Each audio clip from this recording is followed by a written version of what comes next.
Indian പ്രധാനമന്ത്രിക്ക് നന്ദി പറഞ്ഞു ശരത് പവാർ. കേൾക്കുമ്പോൾ ചിലരെങ്കിലുമൊക്കെ ഞെട്ടും.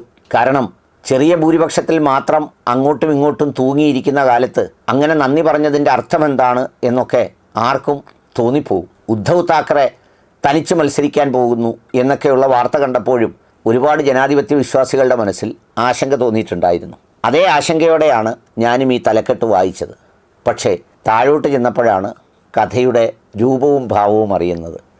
പ്രധാനമന്ത്രിയോട് അദ്ദേഹം നന്ദി പറഞ്ഞത് എല്ലാ മണ്ഡലങ്ങളിലും വന്ന് റാലി നടത്തി തങ്ങളെ വിജയിപ്പിച്ചതിനാണ്. മഹാരാഷ്ട്രയിലെ വിഷയം വളരെ രസകരമാണ്. മഹാരാഷ്ട്രയിൽ മഹാവികാസ് അഘാഡി ഉണ്ടായ രാഷ്ട്രീയ സാഹചര്യം നമുക്കറിയാം. കഴിഞ്ഞ അസംബ്ലി ഇലക്ഷനിൽ ശിവസേനയും BJPയുമായിരുന്നു ഒരുമിച്ച് മത്സരിച്ചത്. മറുവശത്ത് കോൺഗ്രസും NCPയും. അവിടെ ശിവസേനയും BJPയും ഭരണം ലഭിക്കുന്നതിനുള്ള ഒരു മാൻഡേറ്റ് കിട്ടി. അപ്പോഴാണ് ശിവസേന തങ്ങൾക്ക് സംസ്ഥാനത്തിൻ്റെ ഭരണം വേണമെന്ന് പറഞ്ഞത്. സാധാരണ എല്ലാ സ്ഥലങ്ങളിലും ഈ ഘടകകക്ഷികളെ വിഴുങ്ങുക എന്ന് പറയുന്നത് ഒരു BJPയുടെ രീതിയുണ്ട്. കാരണം അധികാരമുണ്ട്, ഏജൻസികളുണ്ട്, പിന്നെ ഈ ജനാധിപത്യ സാമൂഹ്യ നീതിയോടൊക്കെയുള്ള നിലപാട് നമുക്കെല്ലാവർക്കും അറിയാവുന്നതാണ്. ഏതായാലും ആ സാഹചര്യത്തിൽ ഈ പറയുന്നത് പോലെ ഒരു കളി കളിച്ച് ശിവസേനയെ ഒതുക്കാൻ ശ്രമിച്ചപ്പോൾ അവർ മറുവശം ചാടി സർക്കാരുണ്ടാക്കി. അങ്ങനെയാണ് ഉദ്ധവ് താക്കറെ മുഖ്യമന്ത്രിയാവുന്നത്. കോൺഗ്രസും NCPയും ഭരണത്തിൽ പങ്കാളികളായി. മുന്നോട്ട് പോകുന്നതിനിടയിലാണ് ആദ്യം അജിത് പവാറിനെ എടുത്ത് വെളുപ്പിനെ ഒരു സത്യപ്രതിജ്ഞ നടത്തി.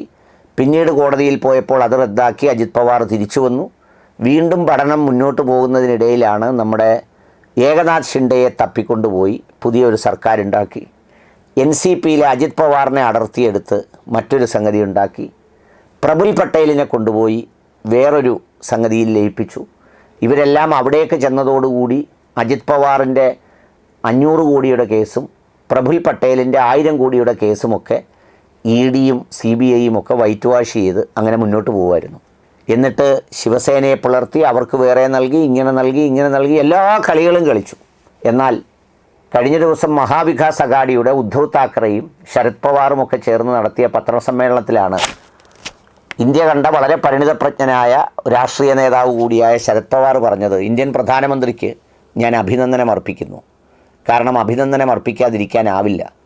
അദ്ദേഹം 18 സ്ഥലങ്ങളിൽ മോഡി റാലി നടത്തി, മോഡി ഗ്യാരണ്ടി പറഞ്ഞു. അതിൽ 15 സ്ഥലങ്ങളിലും മഹാവികാസ് അഘാഡി വിജയിച്ചു.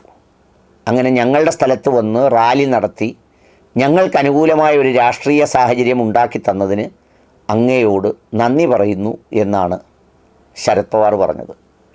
ഏകനാഥ് ഷിൻഡെ കഴിഞ്ഞ ദിവസം പറഞ്ഞത് ചാർസൗപാർ എന്ന് പറഞ്ഞത് വലിയ തിരിച്ചടിയായി. അത് വലിയ അഹങ്കാരത്തിൻ്റെ രൂപത്തിലേക്ക് ആളുകൾ വ്യാഖ്യാനിച്ചതുകൊണ്ടാണ്. ചുരുക്കത്തിൽ 2019 23 സീറ്റ് കിട്ടിയ മഹാരാഷ്ട്രയിൽ ഇത്തവണ കിട്ടിയത് 13 സീറ്റോ മറ്റോ ആണ് BJPക്ക്. അത്രമേൽ കുറഞ്ഞു. അത് റോഡ് ഷോ നടത്തിയതുകൊണ്ടാണെന്നാണ് ശരത് പവാറിൻ്റെ വാദം.